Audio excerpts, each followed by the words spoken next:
Hi friends, I am scientist Gaurav Chaudhary and today we will be discuss about the network analysis second part। मतलब network analysis का आज दूसरा part कराने जा रहे हैं। लास्ट लेक्चर में हमने पहला पार्ट कराया था। पहले पार्ट में क्या बताया था कि जब भी कोई सर्किट ड्रॉ करते हैं, मतलब नेटवर्क ड्रॉ करते हैं, तो उसकी ड्राइंग कैसे करते हैं, उसके छोटे छोटे पार्ट्स का क्या क्या नाम होता है। मान लीजिए पार्ट क्या मतलब, मान लीजिए मेरी फिंगर है, ये मेरा हैंड है, उस तरीके से किसी सर्किट के भी पार्ट्स के नाम होते हैं। उस सारी ड्राइंग के बारे में मैंने आपको बताया था और छोटे छोटे पार्ट्स को बताया था। वैसे ही आज उसका फिजिक्स कैलकुलेशन के बारे में बताएंगे कि किसी भी सर्किट को कैसे कैलकुलेट करते हैं। तो आज हमारा नेटवर्क एनालिसिस का कौन सा पार्ट स्टार्ट होने वाला है, सेकंड। तो हेडिंग क्या हो जाएगी फिर से, नेटवर्क एनालिसिस। एनालिसिस मतलब मेजरमेंट, किसी भी सर्किट का मेजरमेंट ही एनालिसिस कहता है। और इस सीरीज का कौन सा पार्ट है, पार्ट 2, नेटवर्क एनालिसिस पार्ट 2, मतलब दूसरा लेक्चर है। तो पढ़ने से पहले सबसे पहले हमको जानना होगा छोटा सा पॉइंट। छोटा सा पॉइंट क्या है, किसी भी सर्किट का एलिमेंट। किसी भी सर्किट में दो प्रकार के एलिमेंट्स का यूज होता है। किसी भी सर्किट में दो प्रकार के एलिमेंट्स का यूज होता है। एलिमेंट्स मतलब धातु की बात नहीं कर रहा हूँ, एलिमेंट में बोल रहा हूँ जो एलिमेंट किसी भी सर्किट के अंदर यूज होते हैं, यानी कि इलेक्ट्रिकल एलिमेंट। तो इसको मैं ना लिख के एलिमेंट ना लिख के इलेक्ट्रिकल एलिमेंट लिखूंगा यहाँ, इलेक्ट्रिकल एलिमेंट्स। इलेक्ट्रिकल एलिमेंट्स कौन कौन से हो सकते हैं आपके, कौन कौन से हो सकते हैं तो वो बताते हैं। जैसे रेजिस्टेंस है और आपका कैपेसिटर है,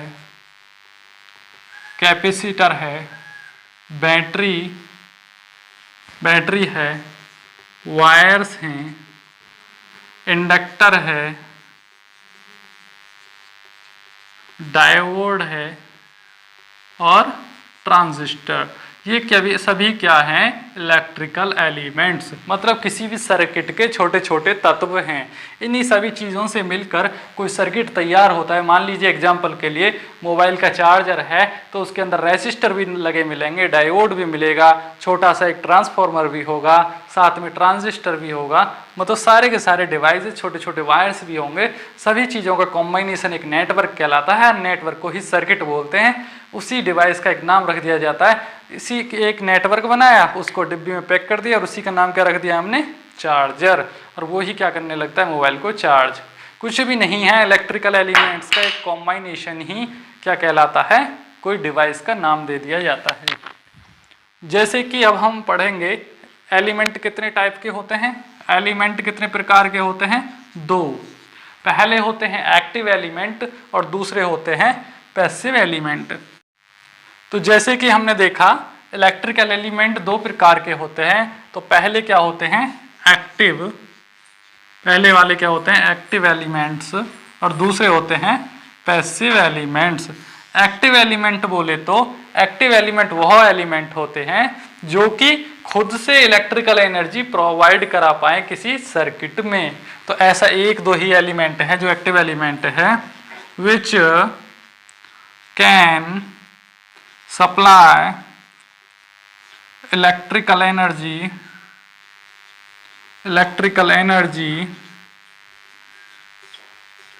to any circuit is called active element। भाई जो कि खुद से इलेक्ट्रिकल एनर्जी प्रोवाइड करा पाए किसी भी इलेक्ट्रिकल सर्किट में, वो क्या कहलाते हैं, एक्टिव एलिमेंट्स। एक्टिव एलिमेंट बोले जैसे बैटरी है, किसी भी सर्किट को चलाने के लिए हम क्या लगाते हैं, बैटरी या कोई जनरेटर लगा देंगे, जनरेटर जो कि ऑल्टरनेटर होता है वो लगा देंगे, या ट्रांसफार्मर से इलेक्ट्रिसिटी लेते हैं सर्विस मेंस के द्वारा। ठीक है जी। तो क्या हो जाएगा यहाँ से, एक्टिव एलिमेंट का एग्जाम्पल क्या हो जाएंगे आपके, सबसे पहले हो जाएगा आपका बैटरी, दूसरा हो जाएगा आपका जनरेटर, तीसरा क्या हो जाएगा, ऑल्टरनेटर। भाई जनरेटर का ही दूसरा नाम ऑल्टरनेटर है। ठीक है, ये क्या हो जाएंगे आपके एक्टिव एलिमेंट। तो इसका मतलब समझ लीजिए, जो कि खुद से इलेक्ट्रिकल एनर्जी प्रोवाइड करा पाए वही होते हैं आपके इलेक्ट्रिकल एलिमेंट। अब एनर्जी, भैया एनर्जी क्या है, यहाँ से एनर्जी, इलेक्ट्रिकल एनर्जी होती क्या है? इलेक्ट्रिकल एनर्जी बोले तो वोल्टेज और करंट की बात हो रही है कि जो एलिमेंट वोल्टेज और करंट प्रोवाइड करा पाते हैं वही क्या कहलाते हैं? Electrical energy sources. और वही क्या कहला पाते हैं? Active elements. Active elements. तो जितने भी आइडियल, एग्जाम्पल के लिए बता देते हैं, जितने भी आप पढ़ेंगे आगे, ideal, ideal voltage source, ideal voltage source, ideal current source, इस तरीके से नाम आएंगे आगे। Ideal current source, ideal current source, real voltage source, ये चार नाम बहुत इंपॉर्टेंट हैं। रियल वोल्टेज सोर्स और रियल करंट सोर्स, ये सभी क्या हैं? एक्टिव एलिमेंट के एग्जाम्पल हैं। चारों के चारों ये क्या हैं? ये भी एक्टिव एलिमेंट के एग्जाम्पल है। मान लीजिए रियल वोल्टेज सोर्स क्या होता है? कोई भी जनरेटर हो सकता है, कोई भी बैटरी हो सकती है। आइडियल भी वही होते हैं, वो आगे बताया जाएगा जब टॉपिक आगे बढ़ता जाएगा। फिलहाल के लिए आप इतना याद रखिए कि बैटरी क्या है? एक एक्टिव एलिमेंट है। एग्जाम में पूछेगा which one is active element, चार ऑप्शन दे देगा, ट्रांसफॉर्मर, बैटरी, कैपेसिटर और inductor.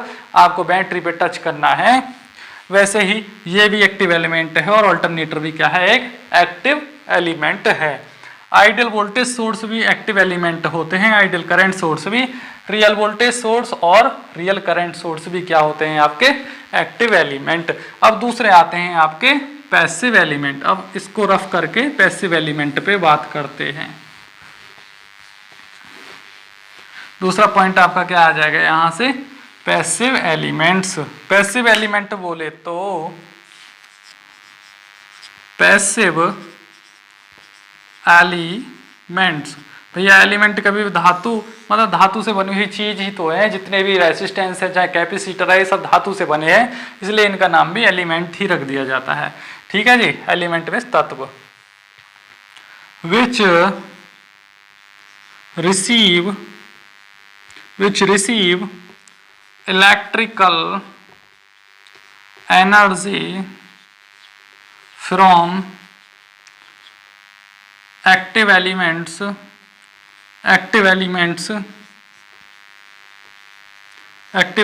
in any circuit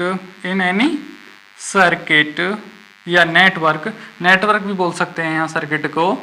in any network then convert into other forms of energy. मतलब पहले तो क्या होगा? पहले किसी भी एक्टिव एलिमेंट, मान लीजिए बैटरी है, ये बल्ब है, मान लीजिए बल्ब, ये क्या है? बल्ब, ये है आपकी बैटरी। तो बैटरी मैंने क्या एग्जांपल बताया? बैटरी क्या है? Active element. अब एक्टिव एलिमेंट से पहले तो ये एनर्जी लेंगे। इस बल्ब को मैं वायर की सहायता से यहाँ कनेक्ट कर दूं तो पहले तो ये इलेक्ट्रिकल एनर्जी लेगा किसी भी बैटरी से बल्ब, उसके बाद उसी को लाइट एनर्जी में या हीट एनर्जी में कन्वर्ट कर देगा। तो क्या कहलाएगा ये बल्ब? Passive element. इसको क्या नाम आ जाएगा यहाँ से? Passive elements. एग्जाम में पूछा जाएगा which one is passive element. Option दिए हुए होंगे 4, बैटरी, इंडक्टर, कैपेसिटर।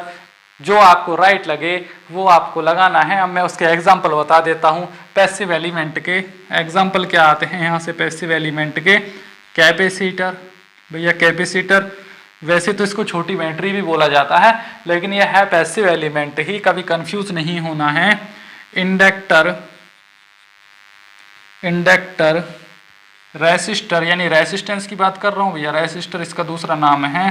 ट्रांसफॉर्मर, भाई ट्रांसफॉर्मर भी आपको लगता है हमें बिजली ट्रांसफॉर्मर से मिलती है, लेकिन ट्रांसफॉर्मर बिजली का कुछ नहीं होता है, इलेक्ट्रिसिटी का कुछ नहीं होता है। वो सिर्फ उसको कन्वर्ट करता है, उसकी क्या करता है, उसका मैग्नीट्यूड को कम ज़्यादा करता है। 440 को 220 वोल्टेज कर देगा, 11 केवी को 440 कर देगा, 440 को 11 केवी कर देगा। वो इलेक्ट्रिसिटी पैदा नहीं करता है, वो सिर्फ एक कन्वर्जन डिवाइस है। वो इलेक्ट्रिसिटी का सिर्फ मैग्नीट्यूड बढ़ाता है, वोल्टेज की संख्या घटाता बढ़ाता है। पावर भी उतनी ही रहती है, फ्रीक्वेंसी पीछे से 50 हर्ट्ज आ रही है, 50 हर्ट्ज ही जाएगी। ट्रांसफार्मर का कोई काम नहीं है, सिर्फ उसका मैग्नीट्यूड बढ़ाना और घटाने का काम है। ठीक है जी। क्या है, आपने देखा होगा पीछे से 11 केवी की लाइन आ रही है, आगे से वो 440 निकाल रहा है। 440 गांव के लिए या सिटी के लिए निकलती है, तो बीच में एक ट्रांसफार्मर लगा होता है। ट्रांसफार्मर का काम ही कन्वर्जन का काम होता है, मतलब मैग्नीट्यूड को घटाना और बढ़ाना। ठीक है जी, वो आगे पढ़ाया जाएगा। तो यहाँ से पैसिव एलिमेंट क्या आते हैं आपके, capacitor, inductor, resistor, transformer, diode, transistor, ये सब क्या हैं, ये एग्जाम्पल हैं आपके। किसके एग्जाम्पल हैं, ये पैसिव एलिमेंट के एग्जाम्पल है। अब यहाँ बल्ब ने क्या काम करा, यहाँ से आपकी इलेक्ट्रिकल एनर्जी गई, भाई बैटरी के अंदर है तो इलेक्ट्रिकल एनर्जी ही देगा वो, कोई भी बैटरी है इलेक्ट्रिकल एनर्जी ही देगा ना। टर्मिनल के बाहर भले ही उसके अंदर केमिकल एनर्जी है, लेकिन यहाँ टर्मिनल पे तो हमको इलेक्ट्रिकल एनर्जी ही मिलेगी ना। लेकिन जब उसको कनेक्ट किया बल्ब में, तो बल्ब ने क्या पहले हीट पैदा करी। इसमें रेसिस्टर होता है अंदर, बल्ब के अंदर तार होता है, तार का रेसिस्टर होता है। उसने हीट पैदा करी और हीट के कारण क्या मिली हमें, लाइट एनर्जी। फिर मिली हमें लाइट एनर्जी। ठीक है जी। तो एक एनर्जी को दूसरी एनर्जी में कन्वर्ट करने वाले सोर्स क्या कहलाते हैं, पैसिव एलिमेंट। और जो खुद से कोई एनर्जी प्रोवाइड करा दें वो क्या कहलाते हैं, एक्टिव एलिमेंट्स। ठीक है। तो नेक्स्ट पॉइंट हमारा क्या आता है यहाँ से, सोर्स कन्वर्जन। इसको नोट डाउन करिए और रफ करिए। अब यहाँ से नेक्स्ट पॉइंट आएगा आपका सोर्स कन्वर्जन। वो भी बहुत इंपॉर्टेंट पॉइंट है और छोटा सा टॉपिक है सोर्स कन्वर्जन, लेकिन उसका रोल बहुत बड़ा है। किसी भी कैलकुलेशन में कभी भी कोई सर्किट सॉल्व करते हैं तो सोर्स कन्वर्जन के बिना नहीं होता है वो जल्दी से। सोर्स कन्वर्जन या सोर्स ट्रांसफॉर्मेशन, इसको बोलते हैं हम सोर्स कन्वर्जन या सोर्स ट्रांसफॉर्मेशन। सोर्स कन्वर्जन या ट्रांसफॉर्मेशन मतलब वोल्टेज को करंट में चेंज करेगा और करंट को वोल्टेज में चेंज करेगा। कैसे चेंज करेगा, अब आपको करके दिखाते हैं। मान लीजिए कोई सर्किट है, इस तरीके से, जिसके सीरीज में 5 ओम का कोई रेसिस्टर लगा है और उसी सर्किट में एक बैटरी लगी है जो कि 10 वोल्ट की है। मान लीजिए 10 वोल्ट की बैटरी है, 5 ओम का रेसिस्टर है सीरीज में। ये क्या है, मतलब 10 ओम की तो 10 वोल्ट की तो बैटरी है। बैटरी कितने की है आपकी, 10 वोल्ट की, 10 वोल्ट की। और ये क्या है, रेसिस्टर। ये क्या है, रेसिस्टर। अब ये क्या है भैया, वोल्टेज लगा है तो वोल्टेज सोर्स हुआ ना। ये क्या हुआ, वोल्टेज सोर्स। वोल्टेज लिखा हुआ है तो वोल्टेज सोर्स कहलाएगा। अब एग्जाम में आएगा कन्वर्टेड इनटू करंट सोर्स, मतलब वोल्टेज सोर्स को करंट सोर्स में कैसे कन्वर्ट करें, V को I में कैसे कन्वर्ट करें, तो आपको कन्वर्जन सिखाते हैं। वोल्टेज का फॉर्मूला क्या होता है, V=IR, और करंट का फॉर्मूला क्या होता है, I=V/R। तो भैया यहाँ जब वोल्टेज दिया हुआ है तो ये फॉर्मूला तो अप्लाइड नहीं होगा V=IR, लेकिन करंट वाला फॉर्मूला यहाँ लग जाएगा, क्योंकि हमें क्या बनाना है यहाँ, करंट सोर्स। यहाँ हमें क्या बनाना है, इसको, इस सर्किट को, ये वोल्टेज सोर्स का सर्किट है, इसको करंट सोर्स में कन्वर्ट करना है। तो कैसे करें यही आज सीखेंगे। और हमें सोच समझ के ये फॉर्मूले अप्लाई करने हैं। भैया जब वोल्टेज दिया हुआ है, तो जब वोल्टेज ऑलरेडी गिवन है तो हम V वाला फॉर्मूला तो नहीं अप्लाई कर सकते, हम करेंगे करंट वाला फॉर्मूला, क्योंकि हमें करंट सोर्स बनाना है। ठीक है। तो यहाँ लिख देंगे हम I=V कितना है यहाँ 10, V/R है ना 10, और नीचे कितना है, रेसिस्टर हो जाएगा 5 ओम, तो यहाँ कितना हो जाएगा आपका 2 एम्पेयर। अब इसका सर्किट बनाते हैं। करंट कितना आ गया, 2 एम्पेयर। जब इसका सर्किट बनेगा तो सर्किट कुछ ऐसा बनेगा, सर्किट कुछ ऐसा बनेगा, यानी 2 एम्पियर करंट हो जाएगा इस तरीके से।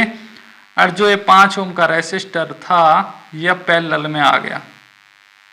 ठीक है जी, इस तरीके से सर्किट का कन्वर्जन होता है। तो यहाँ से हमें एक चीज़ तो सीखने को ये मिली कि जब भी किसी करंट सोर्स की बात करते हैं तो रेसिस्टर हमेशा पैरेलल में होता है, और जब भी किसी वोल्टेज सोर्स की बात करते हैं तो रेसिस्टर हमेशा सीरीज में होता है। ठीक है जी, ये भी आपको आगे आगे पता चलेगा कि वोल्टेज सोर्स के साथ रेसिस्टर सीरीज में क्यों होता है और करंट सोर्स के साथ रेसिस्टर पैरेलल में क्यों होता है, ये भी आपको बताया जाएगा। सिर्फ अभी का हमारा फंडा है कन्वर्जन। अब इस सर्किट को हमने कन्वर्ट किया, अब करते हैं, अब इसी सर्किट को मान लीजिए ये सर्किट में, इसको नोट डाउन करिए और इसको मैं रफ करता हूँ और इसी फॉर्मूले की सहायता से ये सर्किट बना के दिखाऊंगा। ठीक है जी, मान लीजिए नेक्स्ट क्वेश्चन है हमारा, ये वाला सर्किट है, ये वाला सर्किट एग्जाम में आया हुआ है और यहाँ लिख रहा है convert it into voltage source. अब इसको वोल्टेज सोर्स में कैसे कन्वर्ट करूं, वोल्टेज सोर्स में कैसे कन्वर्ट करूं, तो हमें सीधा सीधा पता है आई तो दिया हुआ है, मतलब करंट दिया हुआ है तो आई से दर्शाया जाता है, आई दिया हुआ है तो इस बार फॉर्मूला कौन सा लगा दूंगा मैं, वी वाला। जो चीज़ गिवन होती है उसे छोड़ के दूसरा फॉर्मूला अप्लाइड कर देते हैं, तो V equals to I into R. तो आई कितना है इस सर्किट में 2 और करंट रेसिस्टर कितना है, आई तो हो गया, रेसिस्टर कितना है 5, तो कितना आ गया 10 वोल्ट, यहाँ से कितना आ गया 10 वोल्ट। अब हम इसका सर्किट कैसे ड्रॉ करेंगे 10 वोल्ट का, रेसिस्टर की वैल्यू चेंज नहीं होती है, रेसिस्टर सेम रहता है, सिर्फ उसकी जगह यानी प्लेस बदल जाता है, सीरीज पैरेलल में चला जाता है। अब इस सर्किट को कैसे ड्रॉ करेंगे, यहाँ बैटरी आ जाएगी और इस तरीके से रेसिस्टर जो है ये 5 ओम का, यहाँ 5 ओम का रेसिस्टर आ जाएगा और सोर्स कितने का हो गया अब 10 वोल्ट का, समझ गए आप।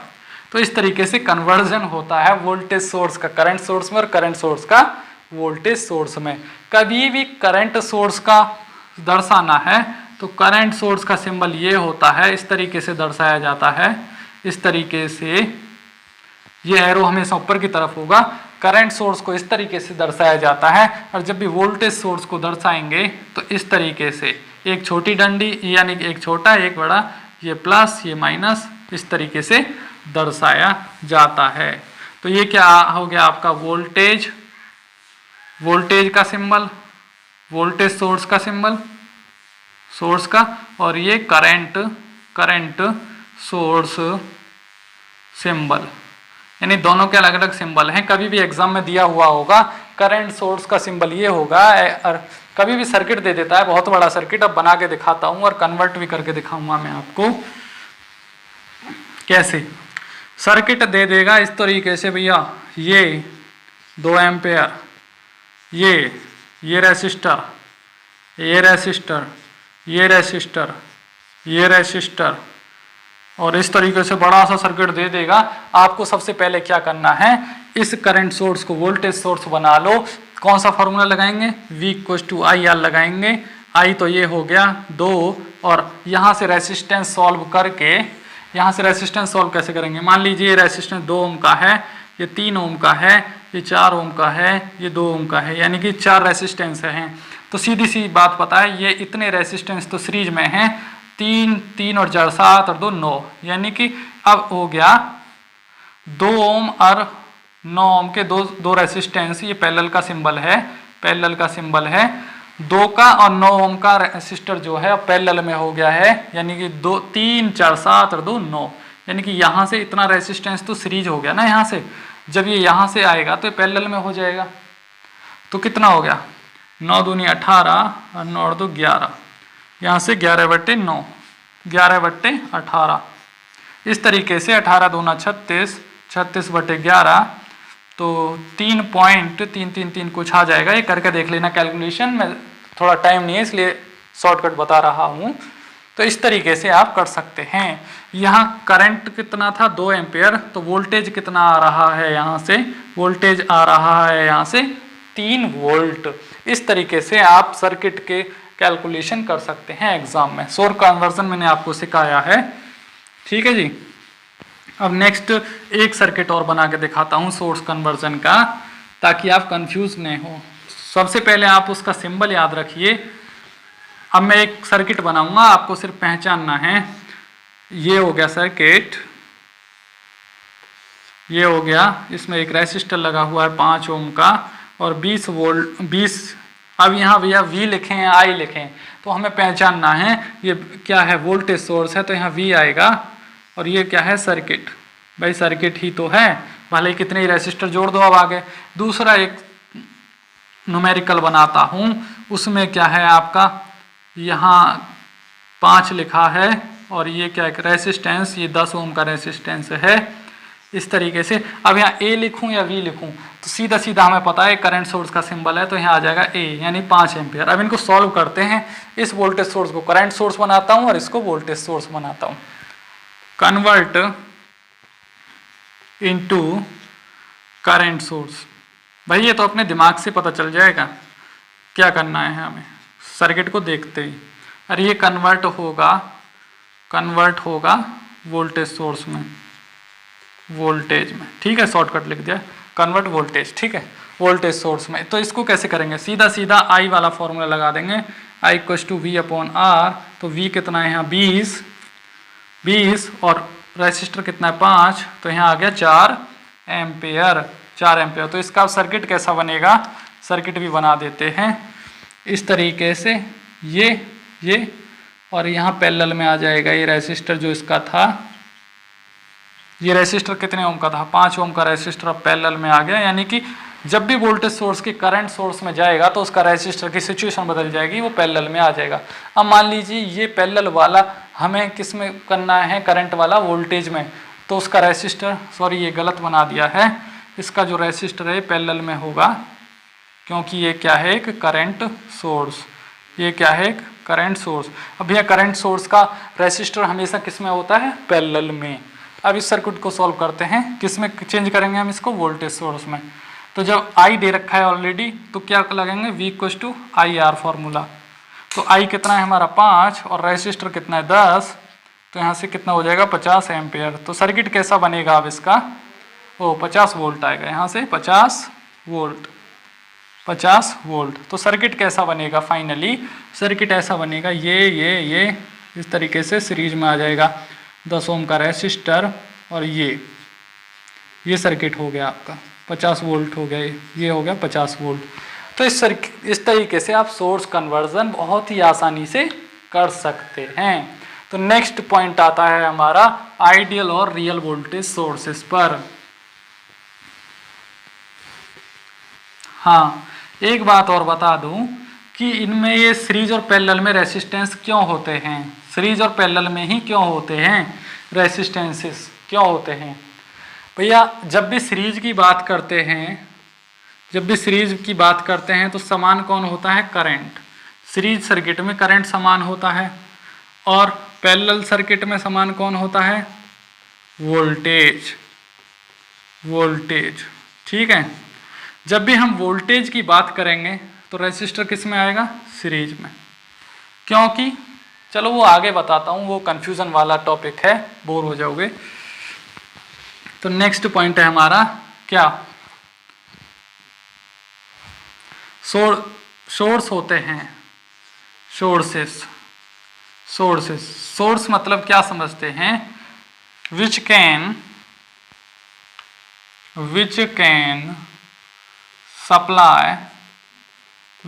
Supply electrical energy in the circuit. किसी भी सर्किट में जो इलेक्ट्रिकल एनर्जी को सप्लाई कर पाए वही तो सोर्स हैं। कौन से सोर्स, एक्टिव। अब ये सोर्स जो हैं कौन से हैं, एक्टिव एलिमेंट की बात कर रहा हूं मैं, सिर्फ एक्टिव एलिमेंट्स। कौन से सोर्स, भाई सप्लाई कौन कर पाएगा, एक्टिव वाला ही तो कर पाएगा। सपोज दैट बैटरी हो सकता है इसका एग्जांपल, बैटरी ले लो, ठीक है जी। तो कौन से सोर्स जो सप्लाई कर पाए किसी भी सर्किट में इलेक्ट्रिकल एनर्जी, वो ही क्या कहते हैं आपके सोर्स, ठीक ठीक है। तो सोर्स की बात करें, सोर्स होते हैं आपके कितने प्रकार के? 4 प्रकार के। 4 प्रकार के। पहला होता है आपका ideal voltage source. Ideal voltage source पहला हो गया आपका आइडियल वोल्टेज सोर्स। दूसरा हो गया आपका real voltage source, real voltage source. तीसरा हो गया आपका ideal current source, ideal current source.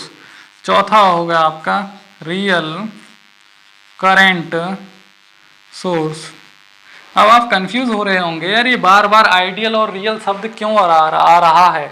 यही बात अब आपको समझाया जाएगा कि आइडियल और रियल क्यों आता है, कैसे आता है। सबसे पहले मैं इनके सिंबल बता दूं आपका। जब भी आइडियल वोल्टेज सोर्स की बात होगी तो नॉर्मली वही सिंबल आएंगे, वो वाला वोल्टेज सोर्स वाला ही, और इसमें कभी भी रेसिस्टेंस नहीं होता है। जबकि रियल वोल्टेज सोर्स की बात होगी तो सिंबल वही होगा, लेकिन सीरीज में क्या होगा, एक रेसिस्टेंस लगा मिलेगा। जब भी आपके आइडियल करंट सोर्स की बात होगी तो सिंपल ये फॉर्मूला होगा, ये वाला सिंबल होगा, ये वाला, यहाँ रेसिस्टेंस नहीं होगा। और जब भी आपके रियल करंट सोर्स की बात होगी तो ये वाला सिंबल तो होगा ही होगा, साथ में एक पैरेलल में एक रेसिस्टर और लगा मिलेगा। तो इनके सिंबल हैं, सिंबल याद कर लीजिए, एग्जाम में आ सकते हैं। ये सिंबल याद कर लीजिए, ठीक है। ये एग्जाम में बहुत ज़्यादा पूछा जाता है। और ये वाला जो है ये बहुत इंपॉर्टेंट है, वेरी इंपॉर्टेंट, ये ज़्यादा पूछा जाता है। इसका जो है इंटरनल रेसिस्टेंस जो होता है, क्या होता है, infinite. Infinite ideal current source का इंटरनल रेसिस्टेंस हमेशा क्या होगा, इनफाइनाइट। इनफाइनाइट यानी कि उसकी कोई सीमा ही नहीं है, होगा तो इनका भी कुछ ना कुछ। इन दो का मैं बता दे रहा हूँ। आइडियल वोल्टेज सोर्स का इंटरनल रेसिस्टेंस हमेशा 0 होगा। एग्जाम में पूछा जाएगा which source has internal resistance 0, 4 option दिए जाएंगे, आपको लगाना है यहाँ ideal voltage source. Which source has internal resistance is infinite, exam में सीधा सीधा पूछा जाता है, तो आपको लगाना है आइडियल करंट सोर्स। ये वाली सीरीज वाली ये वाली टेबल बना लेना, आपको रट जाएगा, सिंबल याद कर लेना, उनके रेसिस्टेंस याद कर लेना। आप इतना लिख लीजिए, आगे आपको बताया जाएगा इन्हीं टॉपिक से रिलेटेड। अब एक एक पॉइंट को अच्छे से बता देता हूं, अब तक तो मैंने ब्रीफली नहीं बताया इसको। तो पहला टॉपिक है हमारा ideal voltage source, ideal voltage source. तो पहली बात तो ये है कि ये जितने भी होते हैं सभी क्या होते हैं, एक्टिव एलिमेंट होते हैं। Ideal voltage source which is supply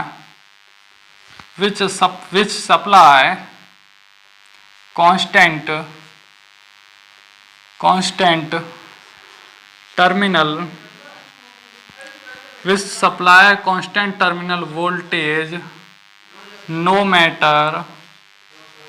matter how much current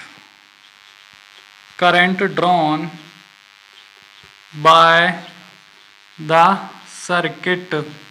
ये ऐसे सोर्स होते हैं आइडियल वोल्टेज सोर्सेस, ये ऐसे सोर्स हैं जो कि अगर इन्होंने 5 वोल्ट वोल्टेज देना सप्लाई कर दिया, स्टार्ट कर दिया, तो ये उतना ही देते रहेंगे। इन्हें कोई मतलब नहीं है सर्किट में कुछ भी हो, ड्रॉप हो, लॉस हो, चाहे करंट कितना हो, ज़्यादा हो जाए, कम हो जाए, इन्हें कोई मतलब नहीं है, ये कांस्टेंट चलने वाले हैं। और ऐसे होते हैं फ्लैट कंपाउंडेड जनरेटर। तो इसका बेस्ट एग्जाम्पल है फ्लैट कंपाउंड जनरेटर। इन्हें कोई मतलब नहीं होता है। ये वाले जो जनरेटर स्पेशली बनाए जाते हैं, ये डीसी जनरेटर का ही एग्जांपल है, फ्लैट कंपाउंड जनरेटर। इन्हें कोई मतलब नहीं है सर्किट का वोल्टेज कम हो जाए, ज़्यादा हो जाए, इन्हें सिर्फ मतलब है कि हमें वोल्टेज कांस्टेंट देना है। ठीक है, हमारा नेक्स्ट टॉपिक है। नेक्स्ट टॉपिक क्या है इसका, मैंने ये बताया कि इट्स हैज़ इंटरनल रेसिस्टेंस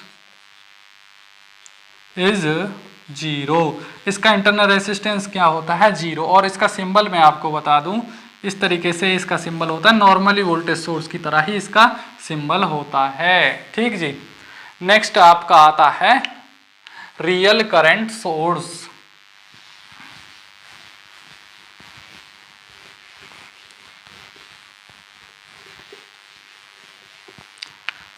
दूसरे आते हैं आपके real current source. Real current source,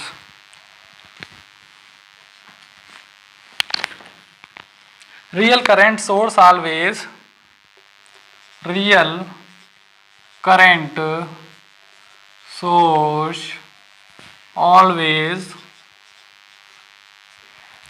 always has some internal resistance that causes voltage drop। मतलब ये वोल्टेज सोर्स जो होते हैं रियल वोल्टेज सोर्सेस, ये एग्जांपल है आपकी बैटरी या नॉर्मली एक जनरेटर जो होता है, ये वो है नॉर्मली वाला जनरेटर, बैटरी और जनरेटर। ये कैसे कि जैसे कभी लोड पड़ेगा इस सर्किट पे, लोड डाल के दिखाते हैं इस तरीके से। ये क्या है? एक इसका सोर्स का सिंबल है प्लस माइनस, और यहाँ जब एक लोड पड़ेगा, जैसे ही लोड पड़ेगा, ये क्या है? लोड, RL से दर्शाया गया है। जैसे ही लोड पड़ेगा इस डिवाइस पे, चाहे जनरेटर हो, चाहे जनरेटर की बात कर लो, चाहे बैटरी की बात कर लो, तो लोड पड़ने के कारण कुछ वोल्टेज ड्रॉप होगा, वोल्टेज में कुछ ड्रॉप आ जाएगा।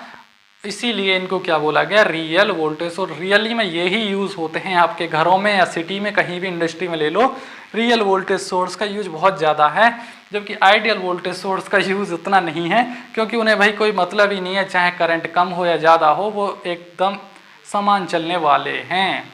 ये एक तरीके से जो आइडियल वाले होते हैं, आइडियल वाले तब तक जैसे कोई बैटरी पर लोड नहीं है, फुल चार्ज है, तो आइडियल वोल्टेज सोर्स कहलाएगी। जैसे ही उस पर लोड लगा दिया जाए और वो उसमें ड्रॉप आना स्टार्ट हो जाए, तो वो क्या बन जाती है? Real voltage source. पहले कोई भी चीज़ आइडियल ही होती है, आदर्शवादी, मतलब 100% श्योर, फुल चार्ज है तो उसका EMF और वोल्टेज बराबर है, तो वो क्या कहलाएगी? Ideal voltage source. जैसे ही उस पर लोड लगाया तो कुछ वोल्टेज ड्रॉप आया, अब वो क्या कहलाने लगी?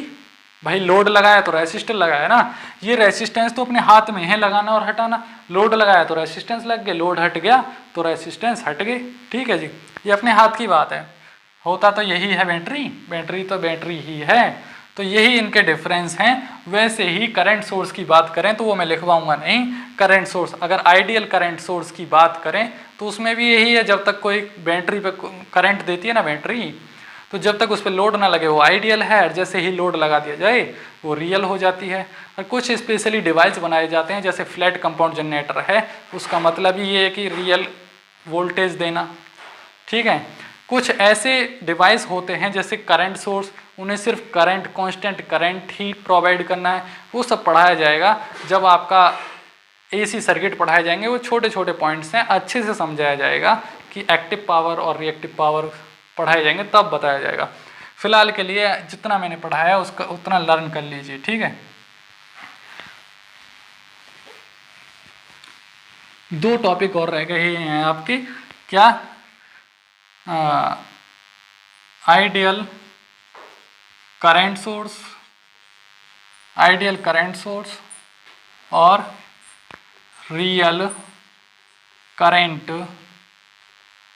आइडियल करंट सोर्स और रियल करंट सोर्स। अब इनका सिंबल बना के दिखाता हूँ। भाई करंट सोर्स है तो सीधी सी बात है, ये सिंबल होगा। भाई ये किसका सिंबल है? बैटरी का, तो ये वाला सिंबल होगा। तो इसके पैरेलल में क्या आ जाएगा? एक रेसिस्टर। अब ये कहाँ से सीखे हम कि इसके पैरेलल में रेसिस्टर आता है? ये सीखे हम सोर्स कन्वर्जन जो किया था। सोर्स कन्वर्जन ने हमें बताया था कि जब भी करंट की बात होगी तो सीधा सीधा बात है, उसके पैरेलल में एक रेसिस्टर होगा ही होगा। ठीक है जी, तो ये क्या है? करंट सोर्स है, current source I current source है। ठीक है, इसके पैरेलल में क्या होगा, रेसिस्टर। लेकिन ये रियल वाले के में होगा, रियल में होगा। अभी ये क्या है, आइडियल, अभी इस पर नो लोड है, नो लोड है, नो लोड है ये चीज़, यानी फुल चार्ज है, 100% चार्ज है, 100%, यानी क्या कि EMF और पोटेंशियल डिफरेंस दोनों बराबर हैं, तो ये क्या कहलाएगी, आइडियल। आइडियल का मतलब ही 100% है ना। मतलब मैं सुबह उठा, सुबह प्रातःकाल, तो मैं 100% चार्ज रहता हूँ, तो मैं क्या कहलाऊँगा, आइडियल। आइडियल मतलब फुल आदर्शवादी, 100% चार्ज हूँ। और जैसे ही मैं वर्क कर रहा हूँ, अब आपको पढ़ा रहा हूँ, धीरे धीरे मेरी इफिशिएंसी घटने लगी, थकने लगा हूँ, तो मैं क्या कहलाऊँगा, रियल करंट सोर्स, मेरी क्षमता घटने लगी।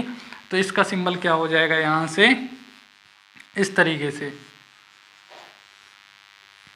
इस तरीके से। अब यहाँ क्या है, रेसिस्टेंस पैरेलल में आ गया, ये वाला रेसिस्टेंस पैरेलल में आ गया है, तो ये क्या हो गया आपका, real current source.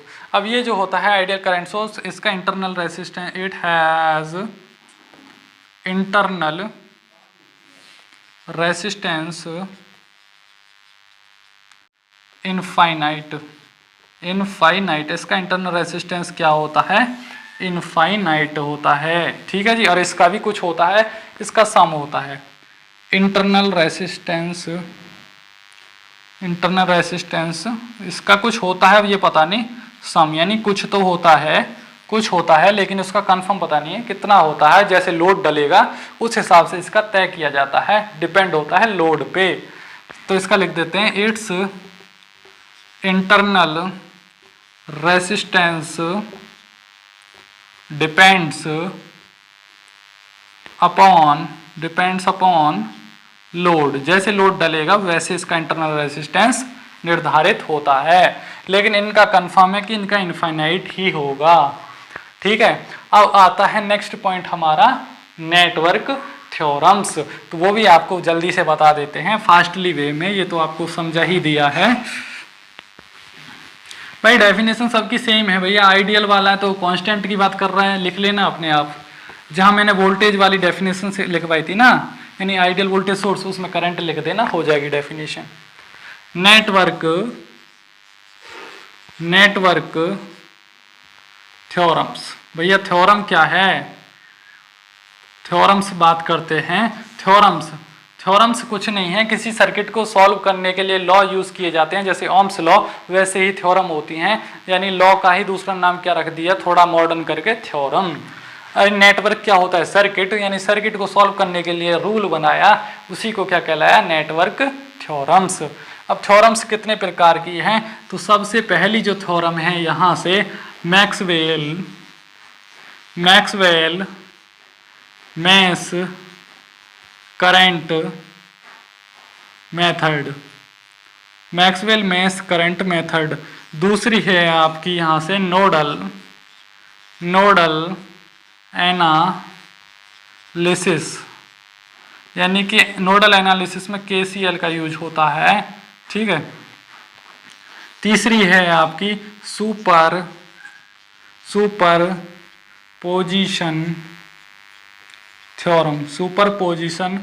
Theorem, Thevenin THEVNINS Thevenin's theorem. पांचवी है आपकी Norton NORTON Norton THOREM Norton theorem. और छठी है आपकी मैक्सिमम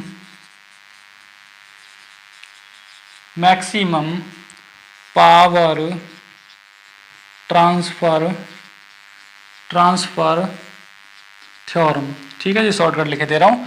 ये 6 थ्योरम जो होती हैं। अब आपको कंफ्यूज कर दिया कि सर आप तो बहुत कंफ्यूज कर रहे हैं कि इन 6 की 6 थ्योरम्स को आप अभी लिखवा रहे हैं, फिर उनके फॉर्मूले रटवाएंगे, हमारा तो डिब्बा गोल हो गया, हम नहीं कर पाएंगे। तो मैं आपको बता दूं, कभी भी किसी भी सर्किट को चाहे ओम्स लॉ से सॉल्व करिए, चाहे किरचॉफ्स से सॉल्व करिए, KVL से करिए, KCL से करिए, चाहे आप उसको सुपरपोजिशन लगा के करिए, चाहे नोडल लगा के करिए, बात एक ही है। लेकिन इलेक्ट्रिकल में अलग अलग साइंटिस्ट आए, उन्होंने अपने अपने मत दिए और अपनी अपनी थ्योरम्स को सुपर फास्ट बताया। जैसे कि ओम्स ने सबसे पहले theorem the, Ohm's law, V = IR, I = V/R। वैसे ही किरचॉफ ने बोला ओम्स जी आपकी थ्योरम बहुत स्लो है, ज़्यादा टाइम वेस्ट करती है, मैं आपसे सुपर फास्ट लॉ बना के दिखाता हूँ। लेकिन उन्होंने भी बहुत टाइम वेस्ट किया। फिर आए आपके कौन, मैक्सवेल। मैक्सवेल ने बोला कि ओम्स आप तो 3 से 4 इक्वेशंस बना देते हैं, वो सॉल्व ही नहीं हो पाती है स्टूडेंट से, मैं सिर्फ 2 इक्वेशन में उसको सॉल्व करके दिखाऊंगा। भाई तुम्हारी 4 बन रही हैं तो मैं उसको 2 में करके दिखाऊंगा। तो लोगों ने सोचा यार मैक्सवेल को यूज़ कर लो, तो मैक्सवेल लिख दिए किताबों में। उसके बाद नोडल यूज़ हुई, उसके बाद सुपरपोजिशन, अलग अलग थ्योरम्स का यूज़ हुआ। तो ये वाली थ्योरम्स के अब मैं इनके मीनिंग लिखवा देता हूँ, कौन सी थ्योरम कहाँ यूज। तो ये जो मैक्सवेल मैश करंट है, ये वाली का यूज़ होता है to solve unknown currents and unknown voltages. किसी भी सर्किट में हमें भैया कोई सर्किट है, यानी कि ये सर्किट बना दे रहे हैं हम, ये वाला सर्किट है। अब यहाँ ये रेसिस्टेंस लगा है, यहाँ ये रेसिस्टर लगा है, ये रेसिस्टर लगा है, यहाँ हमने 10 वोल्ट की बैटरी कनेक्ट कर दी है। ये 5 ओम का रेसिस्टर है, 5 ओम का रेसिस्टर है, 10 ओम का रेसिस्टर है, 50 ओम का रेसिस्टर है। इस तरीके से कोई सर्किट है। रेसिस्टर मतलब ये लोड है, घर में जैसे लोड लगा देते हैं, पंखा वगैरह, फ्रिज व्रिज, यानी रूम का ये सर्किट है एक तरीके से। तो ये 10 वोल्ट की बैटरी है। अब हमें यहाँ तो पता है इस पॉइंट पे 10 वोल्ट है, लेकिन यहाँ पता नहीं है कि यहाँ करंट कितना है, यहाँ वोल्टेज कितना है। उन्हीं चीज़ों को सॉल्व करने के लिए हमने लॉ बनाया मैक्सवेल मैश करंट मेथड। तो एग्जाम में सीधे सीधे आपको कोई न्यूमेरिकल ज़्यादा नहीं पूछेगा which method is use to solve unknown current and unknown voltages. Example में दे देगा, मतलब ऑप्शन में 4 ऑप्शन दे देगा, आपको क्या लगाना है, Maxwell mesh current method. Kirchhoff दे देगा तो किरचॉफ भी राइट है, किरचॉफ भी राइट है भैया, किरचॉफ से भी तो यूज हो सकता है। ओम्स दे देगा, ओम्स भी राइट है। तो ऑल ऑफ द एबव हो जाएगा आंसर आपका, तीनों ठीक हैं। नोडल का यूज क्या होता है, it is used to determine branch current. अब भैया मैंने ब्रांच बताया था लास्ट लेक्चर में कि ब्रांच किस चीज को बोलते हैं। ब्रांच हमेशा उस चीज को बोलेंगे जो 2 जंक्शंस के बीच का पार्ट होगा। तो इस सर्किट में आपको ब्रांच पहचानना है। भाई ये पॉइंट जो है ए है, ये बी है, ये सी है और ये डी है। अब इसमें ब्रांच कौन सा है, इसको तो मैं ब्रांच नहीं बोलूंगा क्योंकि ये यहाँ जंक्शन नहीं है, लेकिन ये 3 या 3 से अधिक एलिमेंट है तो ये जंक्शन है। यहाँ 3 से 3 अधिक एलिमेंट है, ये वाला भी जंक्शन है, यानी 2 जंक्शन के बीच का पार्ट अब हमको मिल गया है। स्पेशली जब भी हम नोडल लगाएंगे तो हमको जंक्शन ढूंढना है, और जंक्शंस के बीच का पार्ट ही क्या कहलाता है, ब्रांच। उसी ब्रांच का हमें क्या डिटरमाइन, यानी डिटरमाइन मतलब कैलकुलेट, हमें क्या कैलकुलेट करना है, ब्रांच का करंट। इस ब्रांच के अक्रॉस क्या ज्ञात करना है, वोल्टेज और करंट। हमें इस ब्रांच का यार पता ही नहीं है। हम स्पेशली किसने, नोडल ने ये एक लॉ बनाया जिसमें KCL का यूज होता है, यानी किरचॉफ्स के करंट लॉ के फॉर्मूले का यूज होता है ना। किरचॉफ करंट लॉ का यूज कैसे होगा, I=V/R का फॉर्मूला लगाते जाएंगे, यानी ओम्स वाला फॉर्मूला, और उसी को एक चेन में लिख देंगे। बहुत लंबी चेन जाती है प्लस माइनस करते हुए, मैंने आपको सिखाया था, करके देखिए एक बार, सिखाएंगे। तो इसमें क्या है, सिर्फ इतने वाले पार्ट का, यानी ब्रांच का करंट पता करना है। स्पेशली ब्रांच का करंट पता करने के लिए एक स्पेशली लॉ बनाया। कर तो भैया किरचॉफ से भी सकते थे, लेकिन किरचॉफ 3 से 4 पेज में सॉल्व करता है, इतनी लंबी कैलकुलेशन हो जाती कि एक न्यूमेरिकल को करने में ही आधा घंटा वेस्ट होता है। तो नोडल एनालिसिस बनाया, नोडल एनालिसिस उसको सुपर फास्ट तरीके से कुछ ही मिनटों में सॉल्व कर देता है। सिर्फ नोड के करंट और वोल्टेज को पता करते हैं इससे। तो नेक्स्ट लॉ क्या आता है, सुपरपोजिशन थ्योरम। ये होता है वोल्टेज और करंट कैलकुलेशन, यानी किसी सर्किट में वोल्टेज सोर्सेस लगे हैं, करंट सोर्सेस लगे हैं, उन सभी को कैलकुलेट बताता है, सुपरपोज करता है, यानी जोड़ के बताता है। कैसे बताता है, अब सर्किट बना के दिखाएंगे। ये क्या है, वोल्टेज सोर्स, आगे क्या है, रेसिस्टेंस लगा है, यहाँ क्या लगा दिया हमने, करंट सोर्स, यहाँ एक रेसिस्टर लगा दिया। बहुत सारे सर्किट ऐसे होते हैं, यहाँ भी एक करंट सोर्स लगा दिया, यानी कि कॉम्बाइनेशन होता है सर्किट्स का। कैसे कॉम्बाइनेशन? बाहर से ट्रांसफार्मर से इलेक्ट्रिसिटी आई, घर में इन्वर्टर लगा दिया, वो भी तो एक करंट वोल्टेज सोर्स ही है। तो उसी सर्किट का कैलकुलेशन, अब सर्किट में क्या है, कैपेसिटर लगा है, कैपेसिटर भी तो एक करंट सोर्स ही है, वोल्टेज सोर्स है, ठीक है जी। तो उन सभी कैलकुलेशंस को आसान करने के लिए हमने कौन सा लॉ यूज किया, सुपरपोजिशन थ्योरम। ठीक वैसे ही थेवेनिन होता है, एसी और डीसी में दोनों में यूज होता है, एसी और डीसी दोनों में यूज हो सकता है, ये भी एसी और डीसी में यूज हो सकता है। लेकिन थेवेनिन का यूज हमेशा वोल्टेज को सॉल्व करने के लिए किया जाता है। किसी भी सर्किट में ये वोल्टेज को सॉल्व करता है और ये नॉर्टन वाला करंट को सॉल्व करता है। अब एग्जाम में आएगा, this theorem is used to calculate the current in any circuit. तो थेवेनिन भी देगा, नॉर्टन भी देगा, किरचॉफ भी देगा, ऑल ऑफ द अबव भी देगा। तो आपको करंट सॉल्व करना है तो आप लगाएंगे नॉर्टन थ्योरम। वोल्टेज की बात आएगी तो आपका हो जाएगा थेवेनिन थ्योरम। नेक्स्ट है आपका मैक्सिमम पावर ट्रांसफर थ्योरम। मतलब ये जो बात करती है पावर कैलकुलेशंस की बात करती है। ये क्या बात करती है? पावर, POWR, पावर कैलकुलेशंस की बात करती है किसी भी सर्किट में। तो इससे हमें इतना पता चला कि जहाँ भी पावर कैलकुलेशन करना है किसी भी सर्किट का, हम कौन सी थ्योरम लगाएंगे, मैक्सिमम पावर ट्रांसफर थ्योरम। कर तो हम ओम्स लॉ भी सकते हैं, P=V होता है ना पावर का फॉर्मूला, इससे भी कर सकते हैं। लेकिन इलेक्ट्रिकल के स्टूडेंट हैं तो स्पेशली हम क्या लगाएंगे, मैक्सिमम पावर ट्रांसफर थ्योरम। तो पांचों की पांचों थ्योरम्स को अच्छे से बता दिया है कौन सी थ्योरम कहाँ यूज होती है। जब मैं और अच्छे से डिटेल वीडियो कराऊंगा इस नेटवर्क एनालिसिस का तो आपको समझ में आएगा, सॉल्व करना भी सिखाएंगे, ऐसी बात नहीं है। अभी थ्योरेटिकल करा रहा हूँ तो थ्योरेटिकल करिए। नेक्स्ट पॉइंट क्या आता है इन थ्योरम्स में कि ये जो है इंपॉर्टेंट है मैक्सिमम पावर ट्रांसफर थ्योरम। अब इनको रफ कर देता हूँ, आप इनको नोट डाउन करिए जितना लिखवाया है।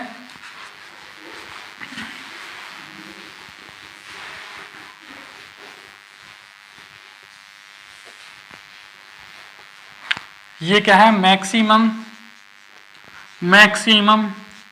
Power transfer theorem. Maximum power transfer theorem ये बात करती है if we want 100% use of power,